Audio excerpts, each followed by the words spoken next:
Hey, I'm Al McGee with YETicket.com. I'm here with Emerson Moore. He's a director. He has a new film out called Escape the Field. Well, I saw this film, but Emerson, tell us about the film. So this film's a thriller. It's set in a cornfield with six strangers who wake up there and try to figure out, how to get out of the field. So these are prisoners of the corn? Not quite. They're just sort of been snatched up from their everyday life, and they wake up with no clear, memory of how they ended up in this field. So they, proceed to find one another, only to figure out they each have a different item, and that all the items work together to escape the field. Yeah, and also you have descriptions for your characters too. For example, you have an Afghanistan vet, Ryan, which is played by Shane West. Why did you decide to put that type of character in this film?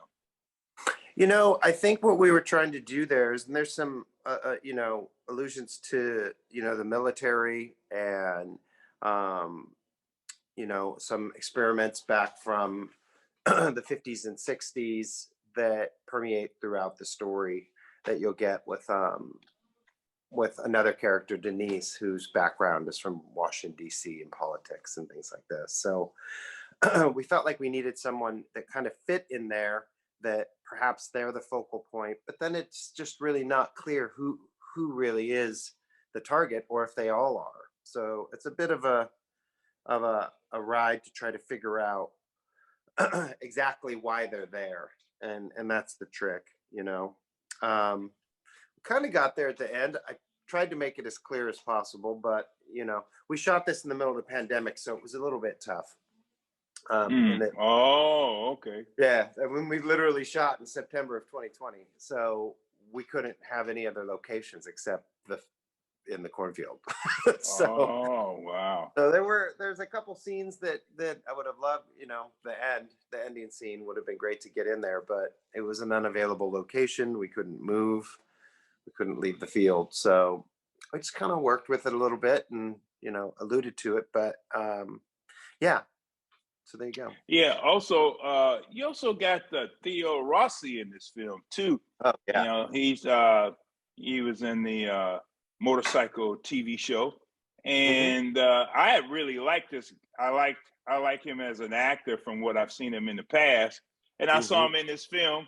Did he have to audition for this, or tell us about his process, Theo Rossi's process to? He played Tyler in this film, and I really enjoyed his character in this film too. But what was his process to get him in the film? Theo and I had worked together in the past on another film that I produced a couple years back, and we became friends, and I had sent it to him, and he'd been quite busy right up into the pandemic. He'd just come off Army of the Dead and a couple other films, and he's a busy guy. So it just worked out, right in the middle of the pandemic. And I think we were one of the very first films to shoot after everything shut down. So, it was a combination of being available, being into the script, and also willingness to get on a plane during the pandemic. So, we shot in Canada, so we all had to get to Canada, quarantine, be in a bubble for the entire shoot in a hotel, and then we just rode in the same vehicle back and forth to set, and then would all just hang out in the hotels. We're pretty much together 24/7 for a couple months. Oh, okay. Yeah. And also you got here Shane West. He's the veteran. Did you know him? Did he have to audition for this role? How did he get this role? Same idea. My casting director had introduced us, and we spent some time on FaceTime, getting to know one another. And then yeah, and he was into it, and I'm definitely into it. Shane's a great actor, and a great addition to the cast. So it was kind of like that with everyone. It was a really different way of putting together a film. It was definitely different than anything I've done. And there were like, you already have a number of hurdles that you're going to come across when you're making a film. But then, when you strip away, um, we shot this with a very small crew. We shot with as few people as possible, and literally in the middle of a cornfield. So yeah, it had its challenges, but then the pandemic presented new hurdles as well with, constant testing. And, this was 2020. So there were no rapid tests or easy PCR tests. It was the whole 12-inch thing down your nose. It was terrible. Yeah. I remember those days. Yeah. Now, you wrote this script also with your partner. When did you develop this script? Because unfortunately, you had to shoot it in 2020. Obviously, you developed the script before 2020. But Right. what brought you the idea about this particular film, Escape the Field? So Sean and Josh, my co-writers on this, had written the first draft gosh, a while ago, and then it had come across my desk from a producer friend, and I loved it. I just had some ideas of how we could, expand the project. So I just started working with them and creating new drafts and going from there. So that's really how it all came about.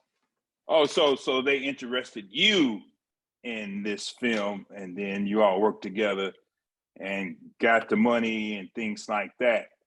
Because see, I'm always interested in the process of filmmaking. I mean, today you can make your film in your bedroom, get a camera, you can put an idea together, shoot it. I mean, special effects and things will lack, Sure. but you can make a film that way today. But to make a big screen film like you have, I'm always interested in that process. And you make it sound so simple. Well, we just put it together and things like that. But I'm sure it's more to it than that. Oh yeah, for sure. There's a lot of stop starts and all these different things. Plus the challenges of the pandemic was pretty crazy. Yeah. It was very different, but it was late. It was September 2020, so people were itching to get back to work and kind of over the whole shutdown already. At that point, it had been 6 months. I know I was just wanted to work. All I wanted to do, I was going stir crazy. So, there were those hurdles of getting the financing together, getting it bonded, getting insurance, getting everybody to Canada. Right. Yeah. The standard hurdles coupled with new barriers and roadblocks, of international travel, basically. So yeah, it was interesting, but we had a great financing team, great financiers, and all of it came together. Oh, as I saw the film, they did a very good job. Now, tell us a little bit about you, Emerson. How did you get started in the film business? Were you an actor before? Because I see that you do have a role in this film. Were you an actor before, or did you come from a talented family, or did you go to school for filmmaking?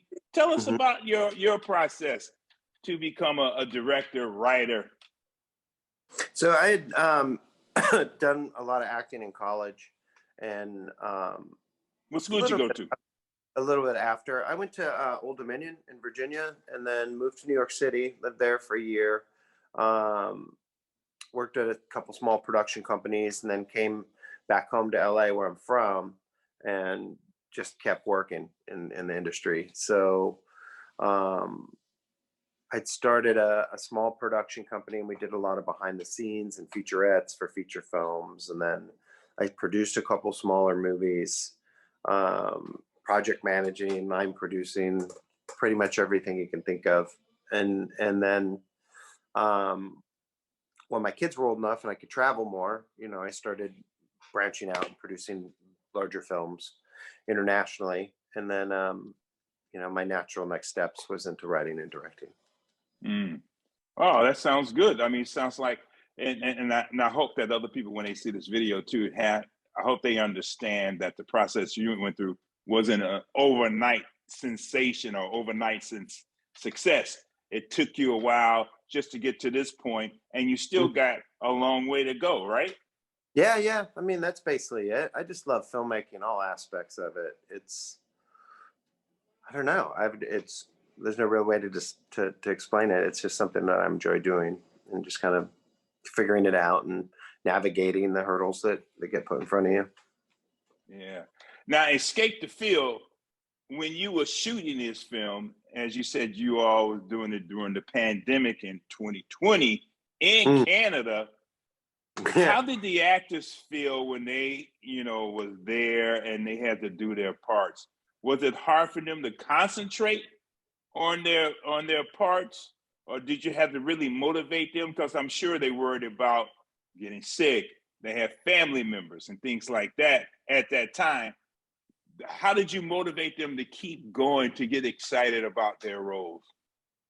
It was an interesting thing, something that about shooting during the pandemic that was born out of this was we all became very close as we spent so much time together, and there was a nice balance between us spending time in rehearsal, just having fun. We would all go down into the conference rooms and watch movies or have barbecues out and back at the hotel. And, we felt pretty safe in our bubble. We weren't really hanging out with anybody else or doing anything else other than focusing on the film. So, in that aspect, we all still stay in touch to this day, which is pretty rare. Usually everybody just vacates and you're off to your next thing, So that aspect of it was kind of neat. It became a little bit more familial. So, I think we all felt really good about what we were doing and where we were, and just focused on making the film. So in other words, you were like a small community, so everybody kept each other motivated. Let's get this done. Let's do the best that we can for this film, right? From what you just told me. That's it. Yeah. Yeah, that's very good, because you read about other things, about other productions. One actor doesn't want to do this, another actor disappears. Things like we didn't have any of that. See, I was lucky. It was a pandemic, and they didn't have anywhere to go. They were just trapped. There was no friends to town. There was no going to dinner someplace. Everybody was just trapped. So it was like life imitating art. Escape the hotel. Okay, this is a question for me as a film critic.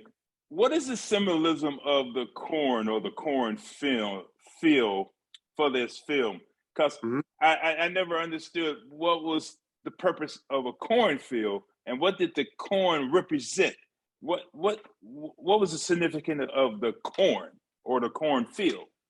Well, you know what? The real significance of the corn was just basically the same as the time I spent writing with the guys. It's just cornfields are creepy, man. We just want to make a movie in a cornfield. Why don't they just wake up in a cornfield?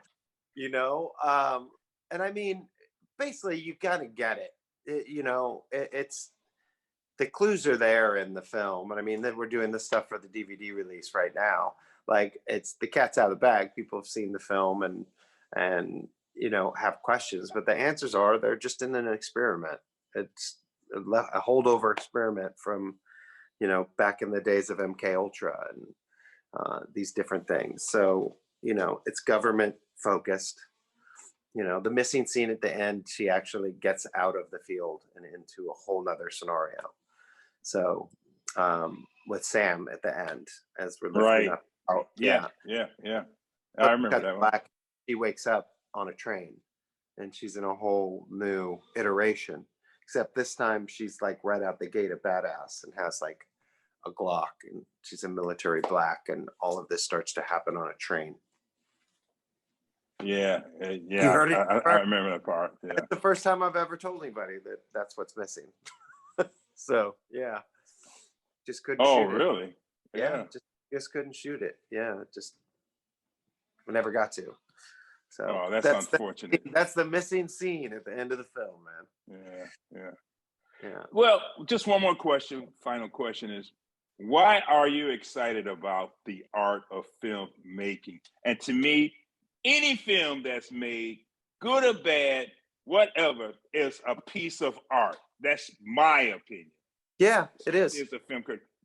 So why do you love the art of filmmaking? You know, I like it because it kind of pulls together a number of disciplines, you know? So, you know, you have the craft with acting, you have several different artists all contributing to the overall piece, you know, and all the different artisans that touch a film, you know, everyone from the entire post situation, from editing to, you know, sound mix, sound design, VFX, all of it across the board. You know, it's neat seeing all of that kind of come together and tell a story. And you know, you're right. You know, you can learn from each film and take that experience and apply it to the next. And you know, it's an interesting craft when you can collaborate with other artists to create this whole vision overall. You know, it's I think that's the biggest attraction for me. It's Oh, really it's exciting as a director watching the actors and what do they bring to the roles, and that collaboration is really what drives me most. well, thank you for answering that. And that's why I love films, because I know it takes many to make that film, and they have to But work together, you know, to yeah, make that one piece of art. And they are not an island like let's say a painter. He's an island in itself. But with sure. filmmaking, you're a complete community. Yeah, that's it, everyone working towards a common goal. And you know, it just gets bigger and bigger with larger productions. It's pretty amazing. Yeah, man. Well, Emerson Moore, I'm glad to talk to you. I'd love to talk to you again, Great. and I want to wish you much success for the future. And Thanks so much. you know, if you can come back and let me know what's going on, or whenever you finish a project, I would love to see it and then talk to you about it, because I Great. feel you're going to be a great person uh, in the film industry, and you're going to do something remarkable. Thank you. Thank you very much. All right, all right. Thank you. Bye now.